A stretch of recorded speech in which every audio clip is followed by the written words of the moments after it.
Welcome to Melrose Unitarian Universalist Church. Our service today is called Poetry as Community Care. Good morning. Good morning. Good morning. I'm the Reverend Dr. Susanna Trilligator, the minister of this congregation, and it's wonderful to see you all here this morning. Thank you for coming. Our church is a vibrant, caring community dedicated to love and service. If you're joining us for the first time, we have a greeter here to answer any questions you may have. Our greeter is always wearing a yellow stole. Today it's Kathy Sang, and she's in the back of the room. You can look for her in coffee hour at any time, and she can answer your questions. Our usher today is Mary Ellen Fitzgibbon, and our coffee hour hosts are Corey Mann and Wendy Mastronardi. Thanks to everybody. Oh, I think we may have somebody substituting for Wendy today. Is that true?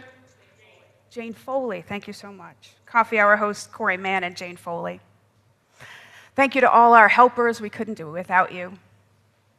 Our church was an especially lively place just 3 days ago on Thursday night. I'm sure you may have heard about it.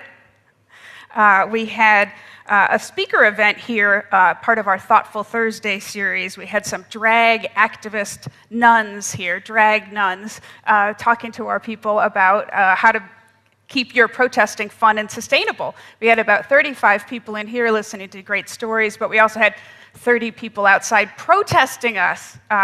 We think they're a group of people who go around protesting drag queen events wherever, and they had an insulting banner, and they were chanting the Our Father at us. But we were undeterred. We had a wonderful evening. I wanted to make sure that you all knew about it in case you heard about it some other way. Today, after coffee hour, our pro-democracy team will meet in the parlor to talk about upcoming events and to debrief from yesterday's meeting with Indivisible. So everyone's invited to that and to join them in future events. Keep your eyes on our midweek update, which will have links to all the things that they're doing. This coming Thursday evening, our board meets. If you're interested in all the decisions they're making, a link to the agenda is in your midweek update. Sadly, today is the last day for Bill Holt, who's been our worship technician for about 3 years now. He's done a great job, but he's got a new job and he's moving on from us. So please join us in coffee hour for cake, and you can add your thanks and your goodbye to everyone and say goodbye to Bill Holt. Thank you, Bill.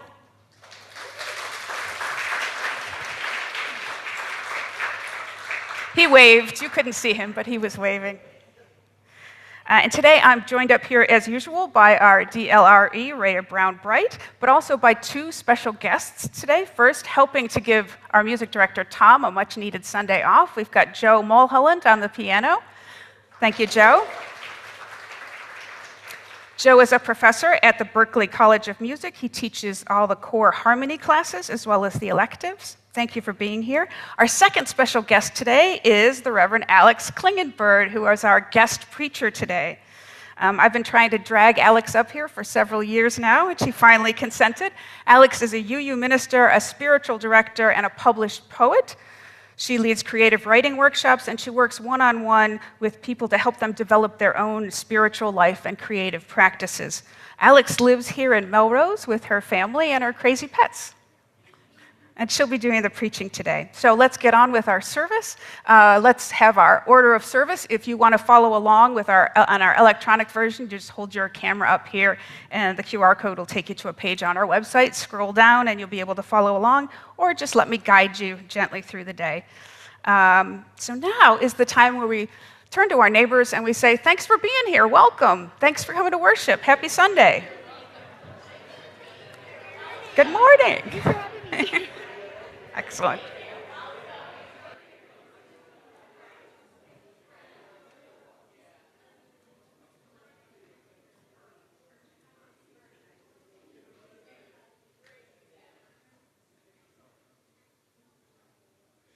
Good morning, everyone. Thanks for having me. My name is Alix Klingenberg. This call to worship is a poem from my new book, Quietly Wild. It's called Imperfectly Divine. Spirit of life, earth and sea and sky, place of deep longing in my heart. Find your way from silence to voice. Give me strength and courage to speak truth through my life, for I am a creature of the universe, small but infinite, a momentary body in the sea of life and also the sea itself. I am a gathered bit of energy and one who gathers, a creation and a creator. Let me not hold too tightly to one form and lose the other. We are not form, but process, ever-changing and ever-renewing. Help us see that we are neither the beginning nor the end, but something perfectly natural and imperfectly divine. And now we're going to light our chalice, the symbol of our faith. Here to light this one this morning is longtime member Rebecca Mooney.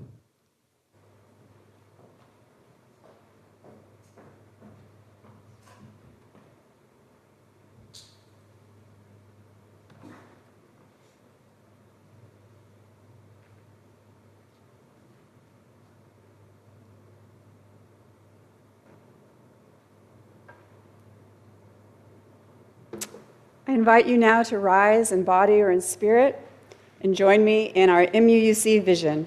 The words are on the screen. We envision a dynamic faith community that nourishes our liberal religious values of love, reason, conscience, and action. We foster lives of integrity, joy, and service to each other, to Melrose, to neighboring communities, and to the world. Please remain standing for our opening hymn. It's Enter, Rejoice, and Come In, number 361 in the gray hymnal. The words will also appear on the screen.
Our story this morning is one of my very favorite stories, and it's for all of you. It is not just for the children. In fact, it is our sacred text for the day, so I invite you to really listen in.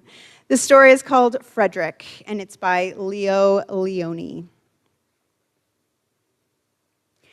All along the meadow, where the cows grazed and the horses ran, there was an old stone wall. In that wall, not far from the barn and the granary, a chatty family of field mice had their home. But the farmers had moved away, and the barn was abandoned, and the granary stood empty, and since winter was not far off, the little mice began to gather corn and nuts and wheat and straw. They all worked day and night, all except Frederick. "Frederick, why don't you work?" they asked. "I do work," said Frederick. "I gather sun rays for the cold, dark winter days." And when they saw Frederick simply sitting there, staring at the meadow, they said, Now, Frederick? I gather colors, answered Frederick simply, for winter is gray.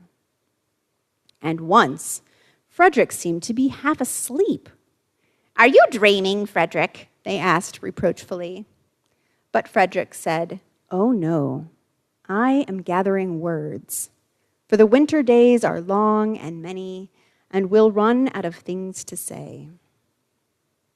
The winter days came, and when the first snow fell, the 5 little mice took to their hideout in the stones. In the beginning, there was lots to eat, and the mice told stories of foolish foxes and silly cats. They were a happy family. But little by little, they had nibbled most of the nuts and berries. The straw was gone, and the corn was only a memory. It was cold in the wall, and no one felt like chatting. Then they remembered what Frederick had said about sun rays and colors and words. What about your supplies, Frederick? They asked. Close your eyes, said Frederick, and he climbed on top of a big stone. Now I send you the rays of the sun. Do you feel how their golden glow? And as Frederick spoke of the sun, the 4 little mice began to feel warmer. Was it Frederick's voice? Was it magic? And how about the colors, Frederick? They asked anxiously. Close your eyes again, Frederick said. And when he told them of the blue periwinkles, the red poppies in the yellow wheat, and the green leaves of the berry bush, they saw the colors as clearly as if they had been painted in their minds. And the words, Frederick. Frederick cleared his throat, waited a moment, and then, as if from a stage, he said, Who scatters snowflakes? Who melts ice? Who spoils the weather? Who makes it nice? Who grows the 4-leaf clovers in June? Who dims the daylight?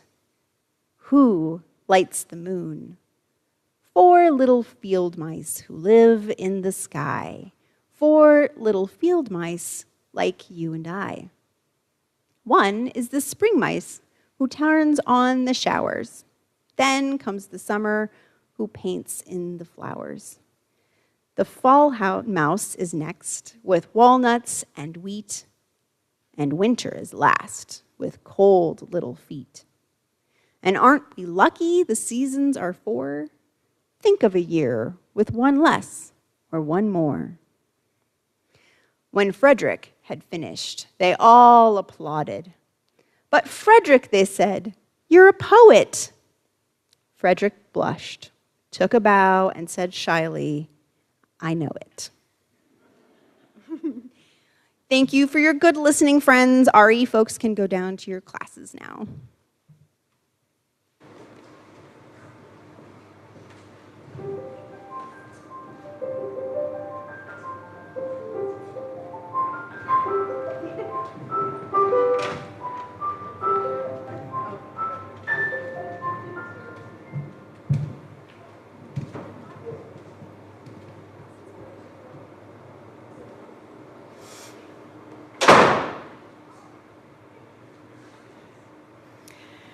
Every Sunday in the center of our service, we take time to create together a space of quiet and meditation. So I invite you into that time now to reconnect with your inner self, your highest ideals, your sense of the divine. Please relax into your seat. Let your body settle. Feel your feet on the floor, connecting to the good earth. And breathe in and out. During this meditation time, first we'll join in our centering song, and then we'll sit for a time of shared quiet. Then we will speak to one another of our joys and sorrows, and Alix will lead us in a prayer.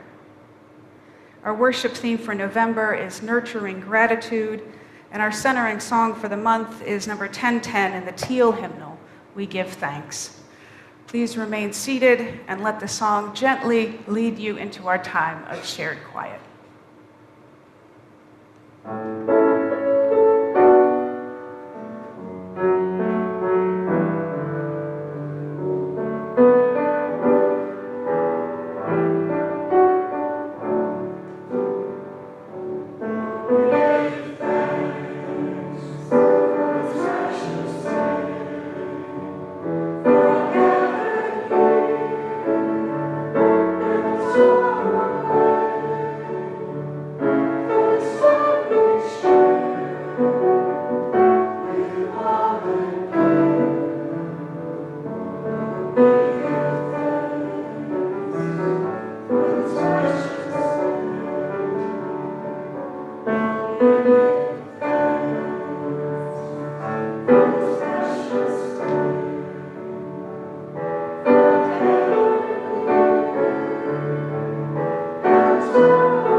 It's our tradition here every Sunday to share with one another our joys and sorrows.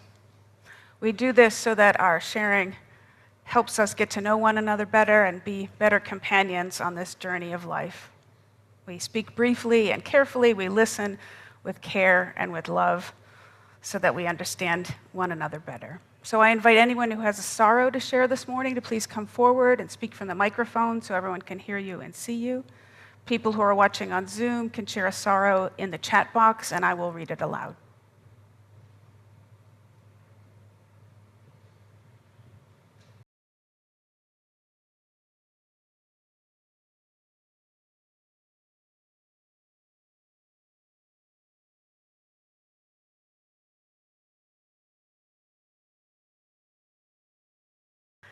No joys in our Zoom room. So Mary Ellen, if you would please light the other candle. as a symbol for all those joys that were shared and those that remain quiet in our hearts this morning. Let the candle be a beacon for us. Let it help remind us to feel and express our gratitude for the many, many blessings in our lives.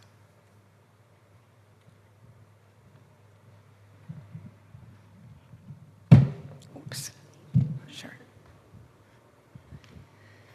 Let's be together in a spirit of prayer or meditation. Spirit of connection that lives between us. Spirit of breath and being, we turn our attention to you. In this gathering where joys and sorrows are spoken aloud, we remember that none of us are meant to carry the weight or the wonder alone. We ask for the courage to keep showing up for one another in small, steady ways that stitch a community together. Strengthen our commitment to care.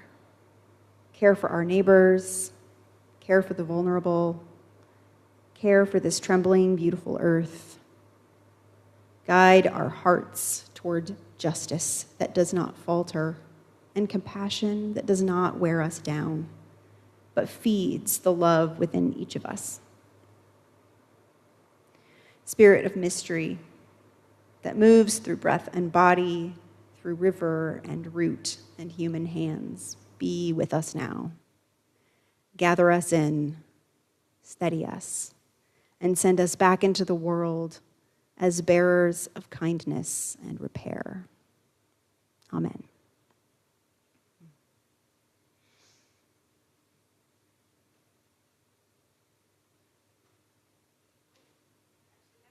My cue. Excuse me.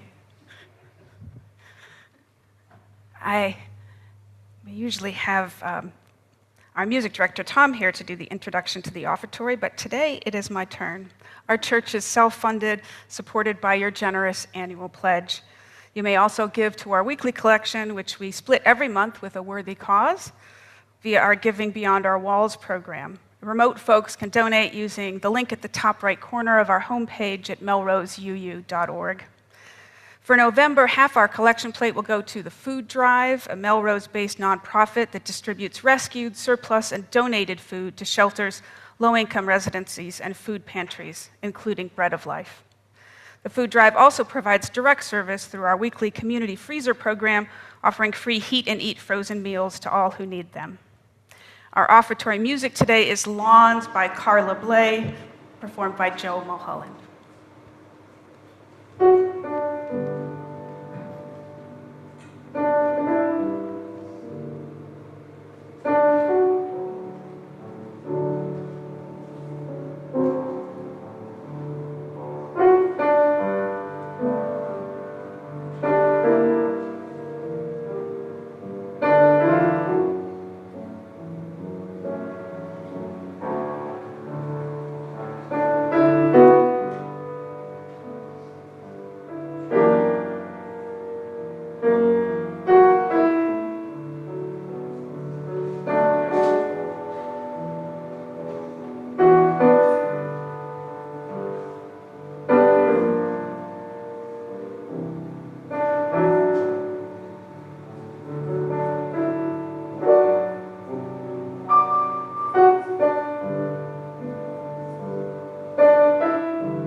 This reading is also from my new book, Quietly Wild, which I'm kind of pushing today. So this one's called Begin Again and Again.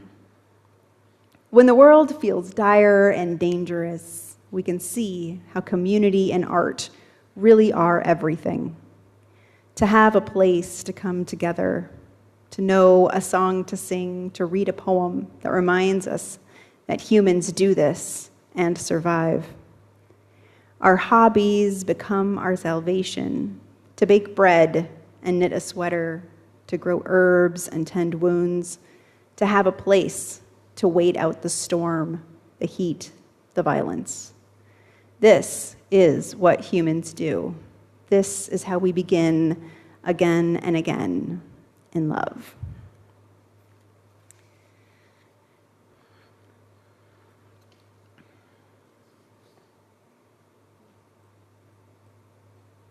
I'm missing a page. Hold, please. There it is.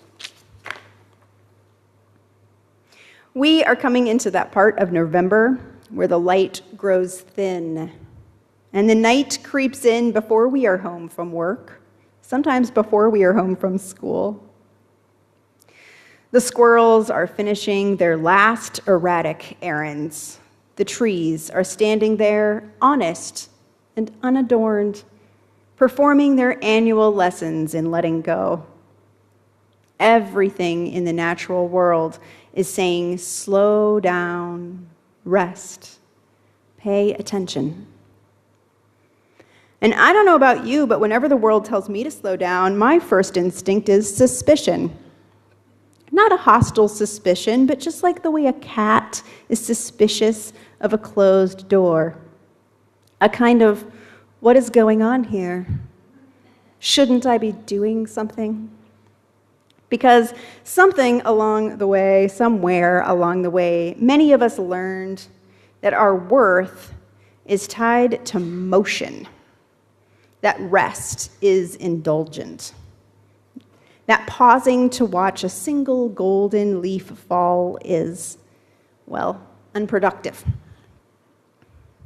Capitalism loves to tell us what work is.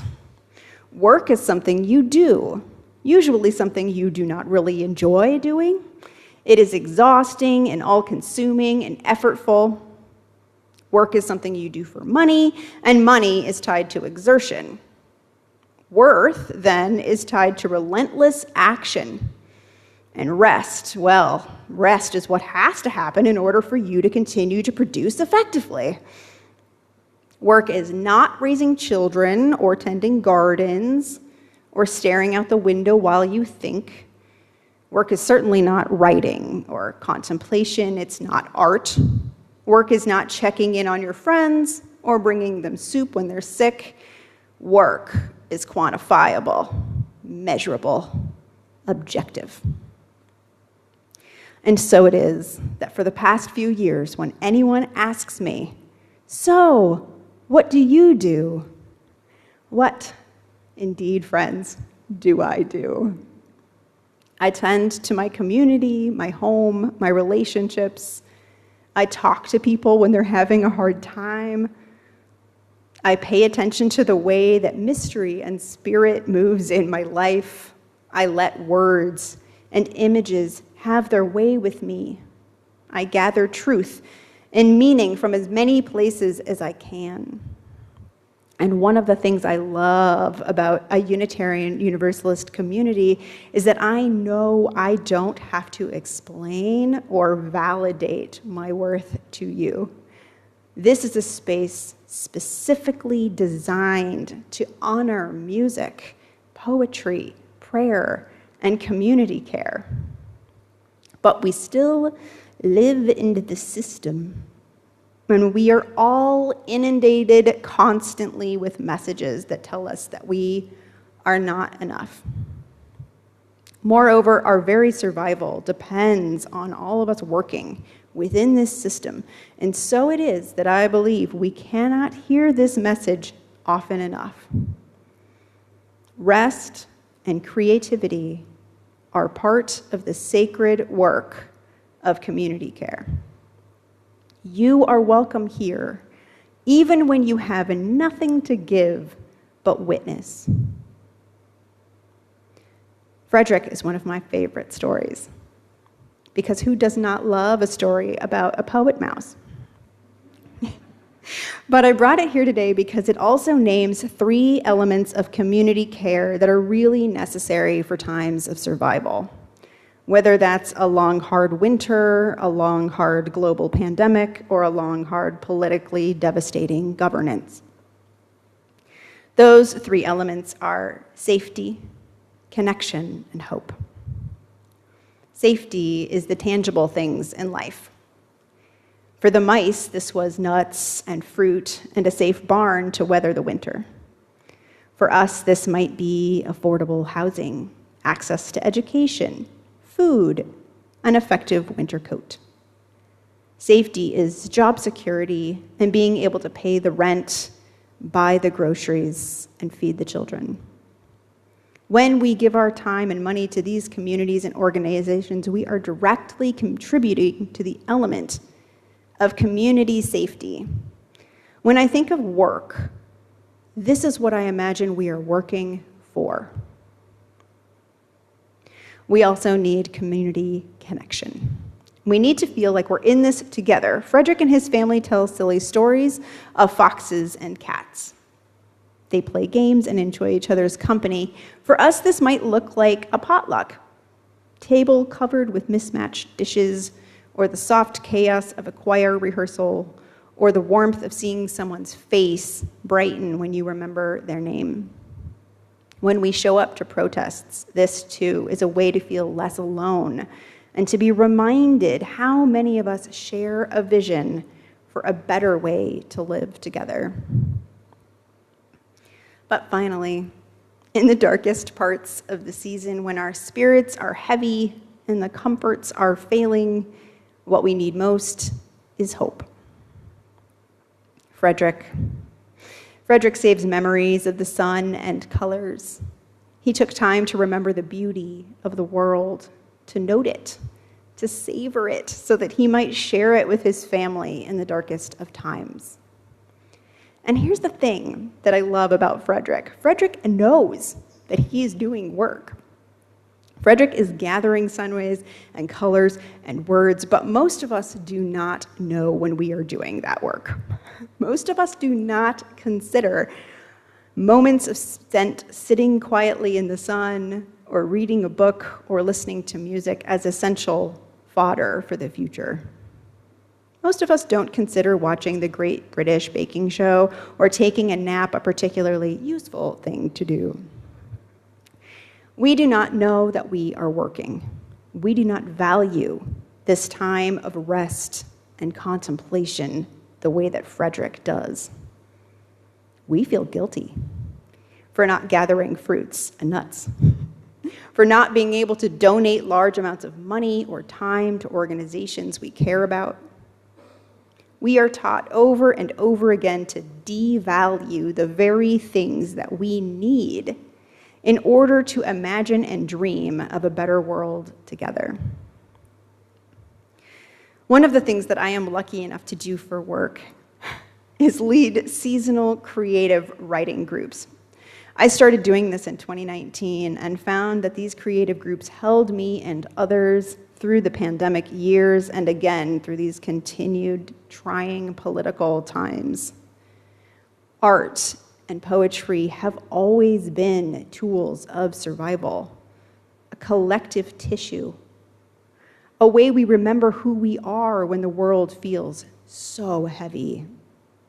Think of the civil rights movement, the labor movement, the queer liberation movement. None of these movements flourished without poetry and music, ritual, and imagination. Every justice movement began with some deep paying attention to our lives and saying, this is what I see, this is what I know, and this is what we deserve. Storytelling is not frivolous. It is the root of hope.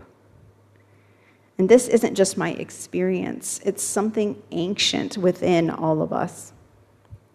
I think poetry in particular is connective, and it's a communal force that is untethered to capitalism for the most part.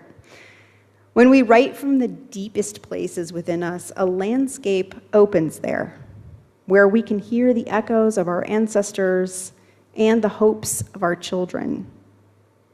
Poetry is release, acknowledgement, a way to hold all of this and let it go at the same time, to let beauty and terror flow through us as a river does.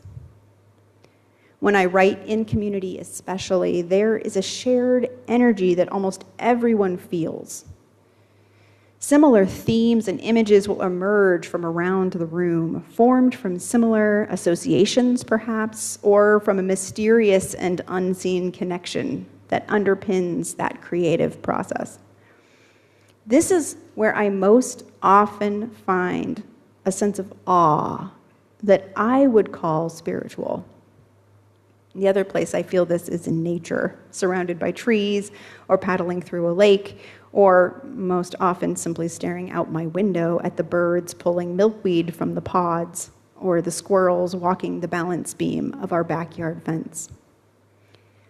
Poetry is taking notice of the inner and outer worlds until we feel, not just know intellectually, that we are not separate from the other creatures sharing this planet. When I wrote Quietly Wild, it was from this place, a simple but prolonged attention to the world as it changes within me and around me, to the patterns of my own animal behavior throughout the year. In spring, I begin to stir with a restless energy I cannot quite get a hold of until the blooming of summer. By fall, I have settled into my practice in the ease and the flow and the return of routine of school and the church year.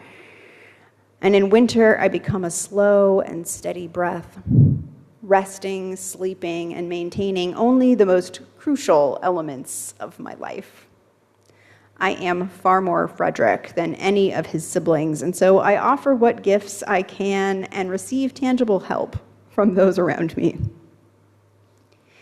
This slow, unseen work of attention has a name in the creative world. In her book, Writing Down the Bones, Natalie Goldberg likens creative practice to composting. Goldberg says, our senses by themselves are not creative. They take in experience, but they need the richness of sifting for a while through our consciousness and through our whole bodies. She calls this composting. Our bodies are garbage heaps, she says. We collect experiences from the decomposition of the thrown out eggshells, spinach leaves, coffee grinds, old steak bones of our minds, and it becomes nitrogen, heat, and very fertile soil. Out of this fertile soil blooms our poems and stories. They continue to turn over and over again the organic details until some of them fall through the garbage of discussive thought to the ground of the black soil. Rest and creativity are part of the sacred work of community care. Even when you feel as though you have nothing to give, you are adding nutrients to the soil. You are composting. And for so many of us right now, we are at the edge of our capacity. In my spiritual direction practice, and in conversations I have with my friends and in my own heart, I keep hearing the same thing. We are exhausted. We are overwhelmed. We are lost and cannot find a foothold up the mountain. We've been traumatized as a community by the pandemic and by years of political turmoil and violence, climate anxiety, and social fragmentation. We are living in a time where meaning is difficult to perceive in the moment, where every week seems to bring news that we cannot quite metabolize. right now. For many of us, the work is to simply endure, to tend our fires, to trust that composting takes time, to let the dark seasons do their work. This is deeply spiritual work, the slow, unseen tending, so that when the time comes and these experiences become deep, rich soil of collective change, we can be there for that moment. Creation is a human act that reminds us that we are never, ever alone.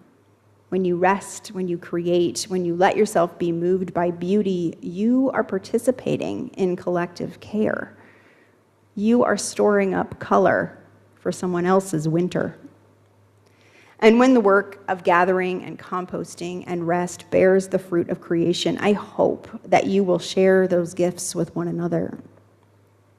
There are many gifts we have to offer.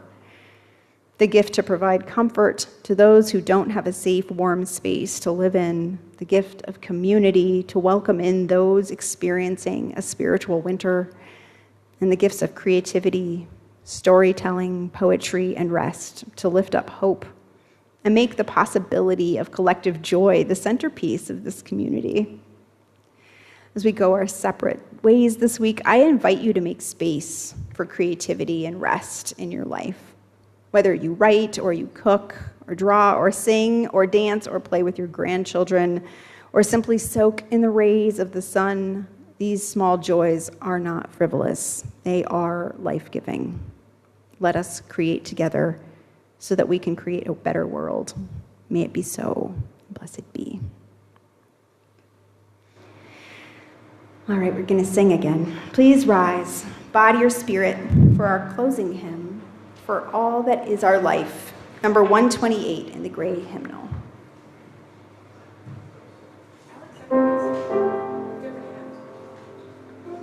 For the earth forever turning.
This one on? Oh, good. Please remain standing and join me in the chalice extinguishing words now on the screen. We extinguish the flame, but not the light of truth, the warmth of community, or the fire of commitment. These we carry in our hearts until we are together again.